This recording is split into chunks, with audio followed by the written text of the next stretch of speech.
Hello, my dear friends and students. I, Saharsh Kera, welcomes you to my channel Shivers Education. In this video, we are going to talk about principle of recursion and advantages and disadvantages of recursion. Principles of recursion. Recursion is implemented through the use of functions. जैसा कि हमने बात करी थी पीछे भी, तो recursion जो है वो use of function से जो है वो implemented होता है. A function that contains function call to itself or function called to a second function which eventually calls the first function is known as recursive function. जैसा कि हम जानते हैं कि जो फंक्शन या तो खुद को कॉल करेगा या किसी और से जो है वो खुद को कॉल करवाएगा, तो ये क्या कहलाता है? Recursive function. Two important conditions must be satisfied by any recursive function. दो इंपॉर्टेंट कंडीशंस जो होती है वो किसी भी रिकर्सिव फंक्शन को जो है वो फॉलो और सेटिस्फाई करनी पड़ती है. और ये कौन कौन सी होती है? First, each time a function call itself it must be closer in some sense to a solution. इसका क्या मतलब है कि जब भी फंक्शन जो है वो खुद को कॉल करे तो वो धीरे धीरे जो है वो सॉल्यूशन के पास जाना चाहिए. Second, there must be a decision criterion for stopping the process और कंप्यूटेशन. यहाँ पे एक डिसीजन क्राइटेरिया होना चाहिए कि जो हम उस सिचुएशन तक पहुंच जाए तो हम क्या कर दें, उस प्रोसेस और कंप्यूटेशन को स्टॉप कर दें.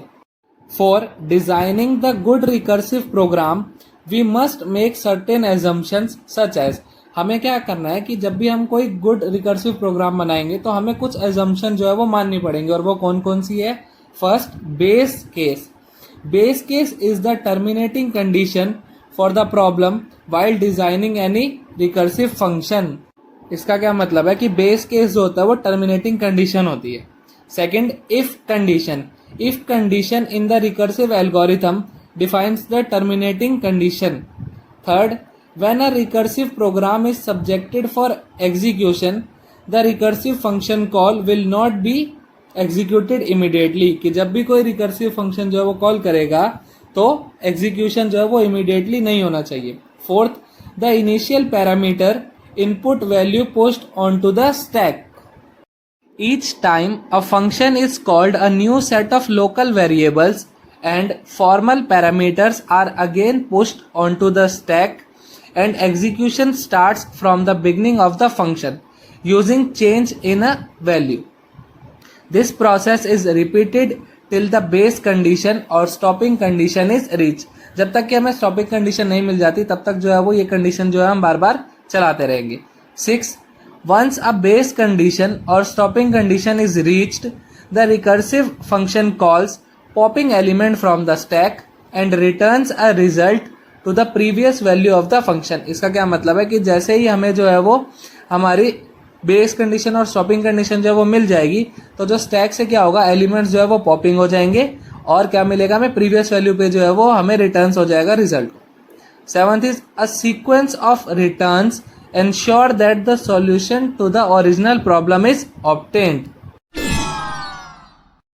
There are number of advantages using recursion is. First, we can create a simple and easy version of programs using recursion.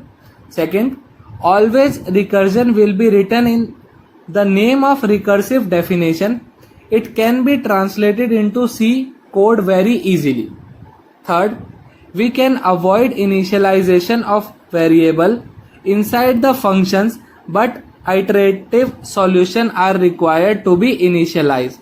Fourth, some specific applications are meant for recursion such as binary tree traversal, Tower of Hanoi, etc. can be easily understood. There are quite number of disadvantages using recursion are. First, it occupies lot of memory. यानी कि क्या होता है कि इसके अंदर जो है वो ज़्यादा मेमरी जो है वो यूज़ होती है. Second, it consumes more time to get desire result. इसका क्या मतलब है कि ज़्यादा टाइम लगता है हमें हमारे रिजल्ट को अचीव करने में. Third, function execution is slower then iterative method.